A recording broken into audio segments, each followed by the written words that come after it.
Mukunda jewellers మొట్టమొదటి factory outlet ఇప్పుడు కూకట్పల్లి, కొత్తపేట్, సోమాజిగూడ మరియు ఖమ్మంలో.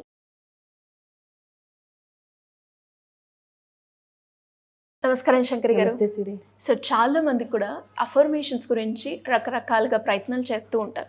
ఏ అఫర్మేషన్ యూజ్ చేయాలి, ఎప్పుడు మనము యూజ్ చేయాలి, ఎన్ని టైమ్స్ మనము చాంట్ చేయాలి, ఇలా రకరకాల డౌట్స్ అయితే ఉంటాయి మేడం. ఈ అఫర్మేషన్స్ అసలు ఎలాంటి అఫర్మేషన్స్ మనం యూజ్ చేస్తే వర్కౌట్ అవుతాయి అంటారు? దానికంటే ఓ పర్టికులర్ టైం ఉందా?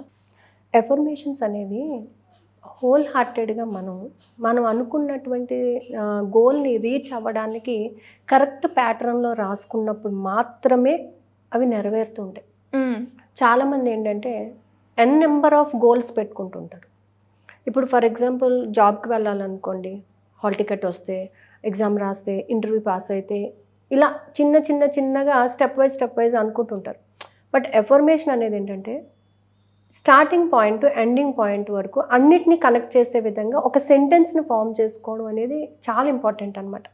అలాగే ఏంటంటే ఇప్పుడు మనీ పరంగా ఉందనుకోండి, మనీ పరంగా ఇవాళ క్లియర్ అయిపోయినందుకు కృతజ్ఞత, మళ్ళీ రేపటికి మళ్ళీ ఇంకో కొత్తది. సో ఇవన్నీ కాకుండా నువ్వు హ్యాపీగా ఉండడానికి నీకు ఎంత మనీ కావాలి అంటే, ఎంత మనీ అంటే ఇన్ ద సెన్స్ ఫిగర్ కాదు, ఎలా ఉంటే నువ్వు హ్యాపీగా ఉంటావు. డబ్బు గురించి నీకున్నటువంటి మెంటల్ టెన్షన్ని నువ్వు ఎలా రిమూవ్ చేసుకోగలుగుతావు? ఎప్పుడు ఉంటావు నువ్వు? ఆర్థిక స్వేచ్ఛను కలిగి ఉన్నప్పుడు. సో ఆర్థిక స్వేచ్ఛను నాకు అందించినందుకు విశ్వానికి కృతజ్ఞత అని చెప్పారనుకోండి, కంప్లీట్ మీకు కావాల్సిన ప్రతిదీ కూడా అందులోకి ఇంక్లూడ్ అయిపోతుంది. అలాగే కొంతమంది ఏంటంటే ఒకరికి హెల్ప్ చేయాలన్నా అంటే నీ దగ్గరది నువ్వు ఎలా హెల్ప్ చేయాలి అనేది ఆలోచించాలి తప్ప, ఎక్కడి నుంచో విశ్వం ఇస్తే చెయ్యాలి, నేను ఈ విధంగా చెయ్యాలి, నాకు ఇలా వస్తే ఇలా హెల్ప్ చేస్తాను, లింక్ చేసుకుంటుంటా. ఆ లింక్ అనేది చేయడం వల్ల ఏమవుతుందంటే ఎఫర్మేషన్ టోటల్గా రాంగ్ వేలో వెళ్ళిపోతుంది. అది మనకి స్పెల్ చేయడానికి కానీ మన మనసు అంగీకరించదు. ఇప్పుడు నేను ఈ డబ్బులు వస్తే ఈ డబ్బులు నేను దానికి ఖర్చు పెడతాను అని చెప్పేదానికన్నా, నేను దీనికి ఖర్చు పెట్టడానికి సిద్ధంగా ఉన్నాను, అందుకు కావాల్సిన డబ్బుని ఇచ్చినందుకు కృతజ్ఞత అని చెప్పడంలో, ప్రొనౌన్స్ చేయడంలోని మీ యొక్క ఫ్రీక్వెన్సీ మారిపోతుంది. ఒక ఎఫర్మేషన్ రాసేటప్పుడు మీ ఫ్రీక్వెన్సీ వైబ్రేషన్స్ కూడా కోయిన్సైడ్ అవ్వాలి. ఎఫర్మేషన్స్ ఎందుకు వర్కౌట్ అవ్వట్లేదు అని అంటే, ఆ ఎఫర్మేషన్లో మీరు ఎంతవరకు కరెక్ట్ ప్యాటర్న్ ఫాలో అవుతున్నారు, ఎఫర్మేషన్స్ ఎప్పుడు కరెక్ట్గా మీరు రాయగలుగుతారు అని అంటే, మీరు రాసిన ప్రతీది కూడా 10 సార్లు చదవండి. చదివినప్పుడు అది మీరు మనసుకు తీసుకోగలుగుతున్నారా? మనసులో ఏమన్నా డౌట్స్ క్రియేట్ అవుతున్నాయా? ఆ డౌట్స్ క్రియేట్ అయితే ఎలాంటి డౌట్స్ క్రియేట్ అవుతున్నాయి పక్కన నోట్ చేసుకోండి.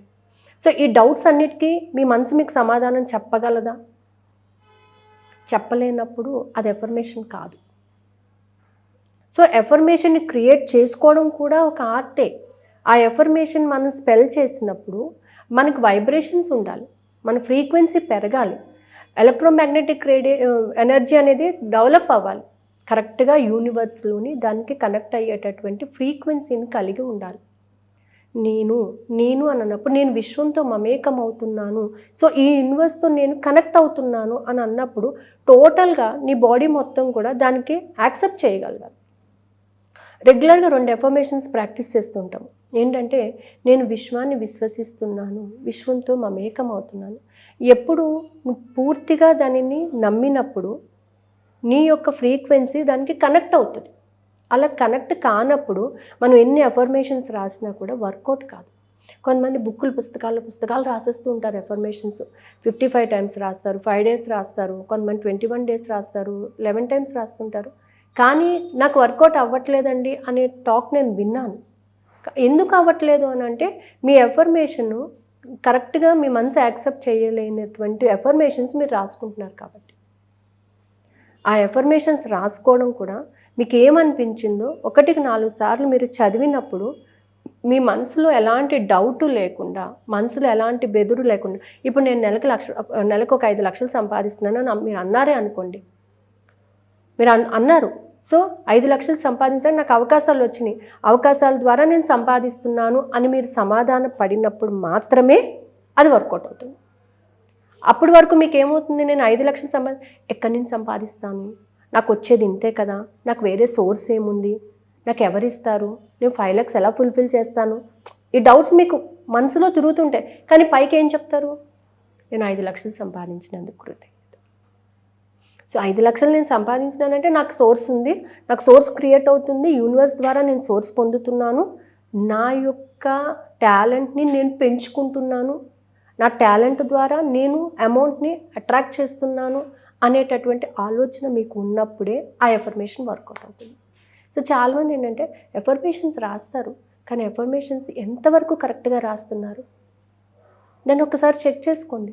ఆ ఎఫర్మేషన్స్ కరెక్ట్ దాంట్లో లేనప్పుడు అది వర్కౌట్ కాదు.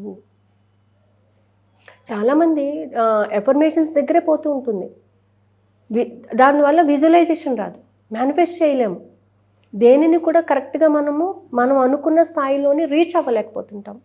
సో మనకు చివరికి ఏమనుకుంటాం అంటే లా ఆఫ్ అట్రాక్షన్ వర్కౌట్ కాదు ఇది అనేటటువంటి ఒక కాన్సెప్ట్ వచ్చేస్తుంది. లా ఆఫ్ అట్రాక్షన్ వర్కౌట్ కాకుండా ఎవరికి ఉండదు, అట్రాక్ట్ చేస్తాం మనం, బట్ దాని కరెక్ట్ ఫ్రీక్వెన్సీకి మనం అనుకున్న దానికి యూనివర్స్లో ఉన్న ఫ్రీక్వెన్సీకి కనెక్ట్ చేసినప్పుడు మాత్రమే అది అట్రాక్ట్ అవుతుంది. ఒక మ్యాగ్నెట్కి కరెక్ట్ సబ్స్టెన్స్ అక్కడ ఉన్నప్పుడు మాత్రమే ఇది అట్రాక్ట్ అవుతుంది. సో ఎఫర్మేషన్ కూడా హోల్ హార్టెడ్గా మీ మనస్ఫూర్తిగా మీరు చెప్పినప్పుడు అది ఖచ్చితంగా కనెక్ట్ అవుతుంది అనమాట. సో దీనికోసమనే మనం ఏంటంటే how to right the affirmations. So ఈ ఎఫర్మేషన్స్ని ఎలా రాసుకోవాలి, ఎలా విజువలైజేషన్ చేసుకోవాలని మనం 5 days క్లాస్ పెట్టామండి. అలాగే ఈ 16th నుంచి 20th వరకు only 5 days with amount of 555 only. So 5 days 5 hours అంటే నైట్ 8:30 to 9:20 వరకు క్లాస్ జరుగుతుంది. సో ఎవరికైనా ఇంట్రెస్ట్ ఉంటే క్రింద స్క్రోల్ అవుతున్న నెంబర్ని కాంటాక్ట్ చేయొచ్చు. ఇందులో ఏంటంటే మెయిన్గా ఎఫర్మేషన్ అనేది ఎలా రాయాలి, ఎఫర్మేషన్ రాసేటప్పుడు నీలో పాజిటివిటీ ఎలా ఉండాలి, బిలీవ్ సిస్టమ్ ఎలా ఉండాలి, యాటిట్యూడ్ ఎలా ఉండాలి, థాట్ ప్రాసెస్ ఎలా ఉండాలి, ఆ ప్రతి దానిని నువ్వు ఎలా కనెక్ట్ చేసుకుంటుండాలి. సో ఎఫర్మేషన్ కరెక్ట్గా రాస్తే మేనిఫెస్టేషన్ ఈజీగా అవుతుంది, విజువలైజేషన్ ఈజీగా అవుతుంది. అప్పుడు నువ్వు ఏ టెక్నిక్ ఫాలో అయినా కూడా ఇమ్మీడియట్ రిజల్ట్ అనేది వచ్చేస్తుంది అనమాట. మనం చేసిన అతి కొద్ది రోజుల్లోనే మనకి రిజల్ట్ అనేది రావటం జరుగుతుంది. కొంతమంది ఏమంటారంటే నాకు డబ్బులు కావాలండి, నేను ఇప్పుడు ఎఫర్మేషన్ రాస్తే వచ్చేస్తుందా? డబ్బు కావాలి అన్నప్పుడు నువ్వు ఎఫర్మేషన్ రాయాలి అనుకుంటున్నావు, కానీ ఈ ఎఫర్మేషన్ రాయడానికి నువ్వు సిద్ధంగా ఉండాలి కదా, నీ మైండ్ అంతా కూడా సిద్ధంగా ఉండాలి కదా, దాన్ని తీసుకోవడానికి కానీ నువ్వు రాయడానికి కానీ. అది రాశాను నాకు రాలేదండి అంటే ఇది వర్కౌట్ కాలేదు. ఈ డౌట్స్ అన్నీ కాదు, అసలు రాసినటువంటి ప్యాటర్న్ కరెక్టా కాదా అనేది ఒకసారి చెక్ చేసుకోండి. సో ఎఫర్మేషన్స్ అనేవి చాలా పవర్ఫుల్. మనం ఎప్పుడైతే యూనివర్స్తో కనెక్ట్ అయిపోతామో మనం పలికే ప్రతి పదము ప్రతి సెంటెన్స్ కూడా ఎఫర్మేషన్ అయిపోతుంది. మీరు సరదాగా అనుకున్నది కూడా నిజమవుతుంది, 100% నిజమైపోతుంది అనమాట. ఎప్పుడైతే మనం యూనివర్స్తో కనెక్ట్ అయ్యాము అని మనకి అనిపించింది కనెక్ట్ అవుతామో నాకు ఇవాళ డబ్బులు వచ్చినందుకు కృతజ్ఞత అని చాలా క్యాజువల్గా మీరు అనుకోండి, ఏదో విధంగా మీ అకౌంట్లో క్రెడిట్ అయిపోతుంది. అదేంటంటే మీ ఫ్రీక్వెన్సీ కనెక్ట్, ఆ ఫ్రీక్వెన్సీ కనెక్ట్ అవ్వడానికి నువ్వు వెనకాల బ్యాక్గ్రౌండ్ అనేది ఉండాలి. ఎస్, ఆ బ్యాక్గ్రౌండ్ లేకపోతే కనెక్ట్ అవ్వడం అనేది చాలా కష్టం. ఎలా మేడం, ఎలా అప్రోచ్ అవ్వాలి, క్లాసెస్లో అటెండ్ అవ్వాలి? సో క్రింద స్క్రోల్ అవుతున్న నెంబర్స్, నేను 2 numbers ఇచ్చానండి. ఆ 2 numbers ఎవరిని కాంటాక్ట్ చేసినా కూడా వాళ్ళు డీటెయిల్స్ ఇస్తారు. Thank you madam, thank you so much.